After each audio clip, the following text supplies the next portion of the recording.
Never give up. Never, ever, ever give up. My name is Robert Hollis. I'm going to say hi really quickly to my inner circle members. You can see the join button and also my super chatters. Hi, Arthur. Hey, Bill. Hi, Faith. It's so great to see you on here. John, James, Kai, need this today? Awesome. Renee, Chris, Randy. Hi, Randy. How are you? Hey, I didn't even notice my hat looks like it's matching my shirt here.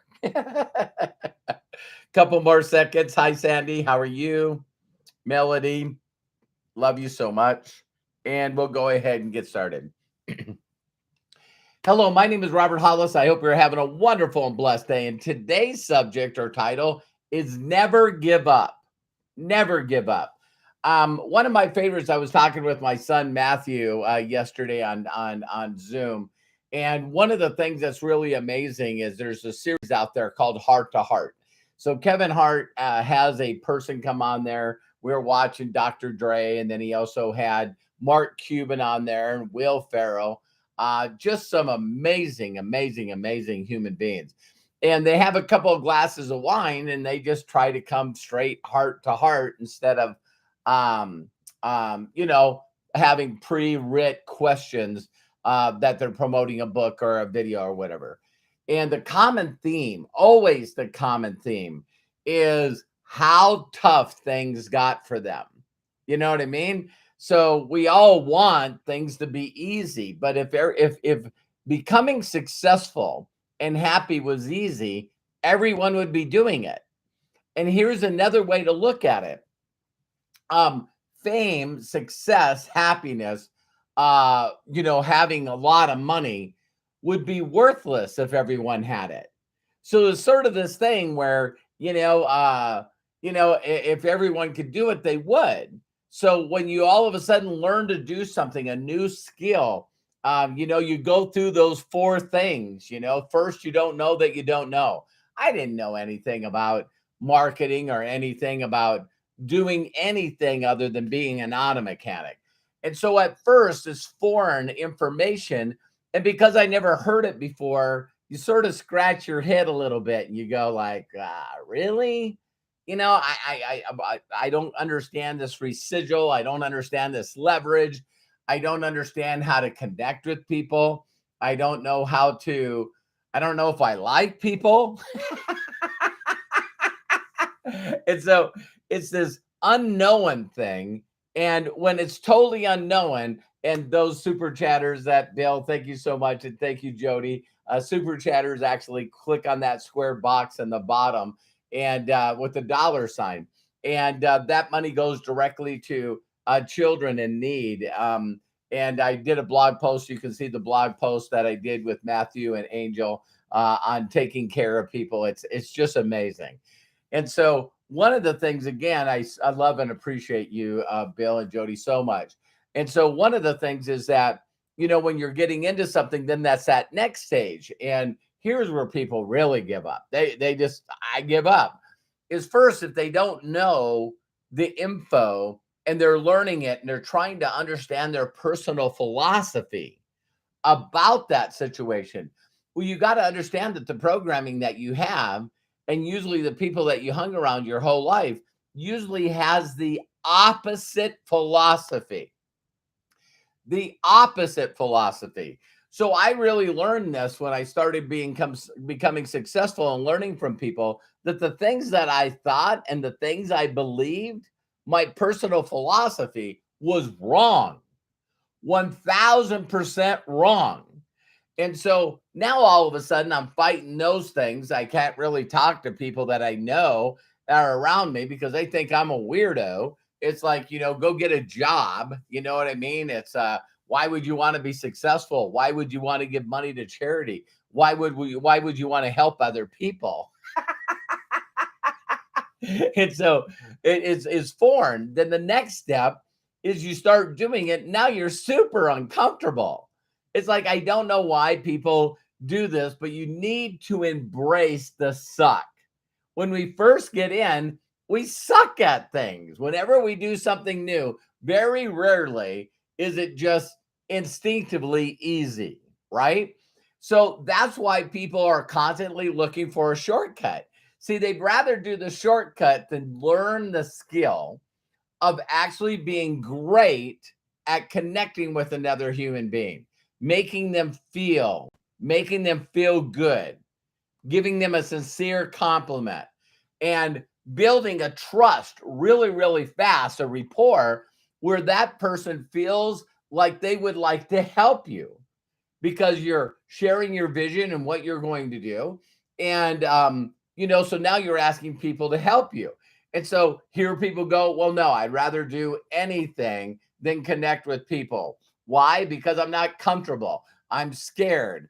What if they say something wrong? What if my friends and family say, I'm a con artist or I'm a scammer or whatever? And it's like you realize all of a sudden all your opinions that you're getting from other people are people that are not happy, people that are not making an impact and a difference, people that are not living the life at its best. You see what I mean? So now all of a sudden it's like you got to get through this uncomfortable space. And people just would rather do anything than do the thing that they need to do to get good at it. I call it mastering the mundane. You want to become effortless and connecting with strangers, just on social media or whatever.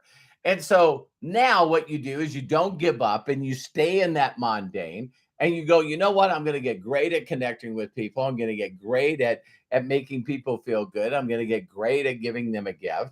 And I'm going to get great at asking for help. I'm going to get great at asking them to do me a huge personal favor. And then all of a sudden, when it becomes natural that you'll get so good at it. Again, these incremental ways of getting good is called Kaizen, the never ending improvement. And then all of a sudden, for me, maybe for some of you, but for me, all of a sudden, I heard my mentor come out of my mouth. When I heard someone say an objection, I wasn't scared. I didn't talk too much. You know what I mean? I just always talked enough, right? And all of a sudden, my goal is like, hey, my goal is to get them excited about introducing me to someone. What's in it for them? Income, an extra payday. And then I can slowly get them to become a free affiliate and then get them to understand that if they tried some of our products, they actually could make more than being a free affiliate. And then also using me to go out and find other people that can change and alter their lives forever. And, all of a sudden, you go from those four stages, if you've never heard of them, it's unconscious incompetent. You know what I mean? So you don't know that you don't know. And then you finally learn about it. Oh my God. Are you telling me there's people that make millions of dollars a year that have groups of people all over the world that are also making income and getting a paycheck and they get leverage plus residual? I've never heard of this. It's the ultimate freedom. I know people that don't make as much as I do and they got a full-time job. I have freedom because I've helped other people get a payday, multiple paydays. And so the next step, of course, is you're now aware of it, but you're still incompetent, right? So this is where you're trying to do it, but you're not good at it. You suck at it. And now you're having difficulties. And then all of a sudden, by doing it, now all of a sudden you get to being conscious and competent, right? Now, that's where people mostly stop. If you see a lot of people in this business and you ask them how many people in their group make a paycheck every week, they'll say 0. This is a person that is self-employed. They haven't developed the skill of grabbing somebody and making sure they get paid and making sure that they bring in people that they get paid and those people so on. So the definition of my industry is until you help somebody get paid, you're not duplicated. A lot of people think you just throw people in and you don't do it. That's not done in any other thing of success. Everyone's taught how to do it. You get to go to a job, they show you how to do your job. And then the last one is where you're competent because you know what you're doing, but you do it almost unconsciously, the way you walk and talk. So now what you got is like, that's when you got it, where you see these people that regardless if they're singing or acting or they're doing a sport, they seem like they just do it naturally. And I've been blessed to hear that. It humbles me. It really, really humbles me when people say, Robert, man, when you're talking, I feel like I'm talking to you. You know, you feel I feel like you're directing the videos directly at me. I am. I am. So it's taking me a long time to look at a camera and imagine a person that I want to help believe in themselves. I want them to give them hope. I want to inspire them. I want them to share this where it's so simple and easy. They sort of scratch their head and go, man, if I only knew this before. And so the whole subject of this, never giving up, is also something that's personally happening in my life right now because I not only broke my shoulder blade a couple of weeks ago, but I just always did every day. I always did what I could. Right. I didn't look at it. I was talking with my wife and I when we were walking the dogs. I'm back walking. And I just said, most people just give up. They just give up you know, and they're like constantly complaining about how bad their situation is and oh, woe is me, and sort of victimhood and learned helplessness. And I'm just like, hey, I'm just going to do the best that I can each and every day. I'm just going to do what I can. And then all of a sudden, I got this incredible group. I want to go to Nigeria and meet and help get to the next level. And now I'm having all these visa issues, trying to figure it out, but I told him I would show up. I promised that I would show up. So just like I have with other countries, I'm going to show up. I will find a way. I actually did a video earlier this week is always find a way. So the other part is just knowing that if it can be done, if it's going to be, it's up to me. If it's going to be, it's up to me. I don't expect somebody to do it for me. See what I mean? I don't need anyone's help. I would love to have other people's help, but you got to be able. So I can't tell you how many people in the world that I've reached out to in the last couple of weeks saying, "Hey, do you know who do you know? Who do you know?" That's made me, $58 million. Who do you know? And then I say, who do you know that might know someone that could help expedite and help me get a visa to Nigeria? And of course, a majority of them go, I don't even, I've never left the United States. But still, you don't know unless you ask, right? And so that's the key. So never giving up, regardless of what you do, is just so important. We get hit by all angles of people telling us we're stupid and we're weird and why don't you get a real job? Why do you need to make more money? Why do you got to help children? Why you got to do this stuff? And my answer always has been, why not? Why not? Robert Hollis, just want to get gooder and gooder at helping more children, helping more people, creating a better business. And it all comes down to the motivation I have, which is similar to Jim Rohn. He shared this with me. And he said, Robert, listen, you only die twice in your life. One is when you're no longer breathing. And another one is when people stop saying your name.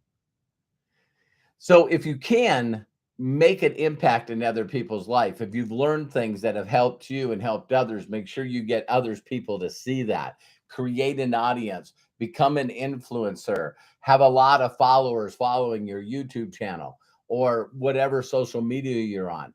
But do your very best to find the right people at the right time that have ears to hear so that they get to give you credit for being that person that introduces you. You guys have heard me say this name many, many, many times. It's written in my book, How Is That Working? You can go to roberthollis.com/free and get a free digital PDF copy of it.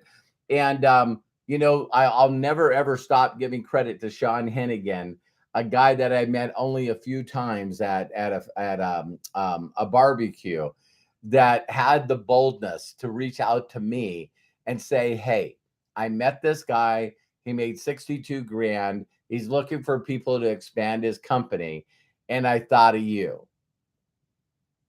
See, I still am blown away that if Sean didn't do that. Now, did Sean make any money in this industry? No, he didn't. But he was helping a roommate, Craig, and Craig was helping his boss. And it was like, here I am, 7 generations deep. And I wanted to learn how to be able to make a bigger impact than I could as an auto mechanic. And so I'm never giving up. I'm never giving up. So my goal still is to help over 1 million people. And that's a big, lofty goal. I want to help 250 children, 250,000 children on a yearly basis. That's a lofty goal. So you got to have goals that are so powerful that you get up each and every day and you don't become comparison. The only thing I think that really messes people up is when you have compare-itis.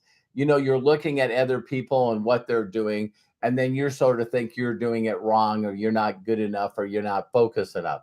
What you need to do is just be better than you were before. Each and every day, this is a deal where you just become a better person that connects with more people, that gets better at your skills, so that they become competent and you're doing them without thinking about it. And that's when you fall in love with what you're doing. It's not easy. Again, if it was easy, everyone would be doing it. But it is, you can do it. So if no one gave you permission in life to succeed, let me be the first. I want to tell you, you can do it. I believe in you, and I love and appreciate you.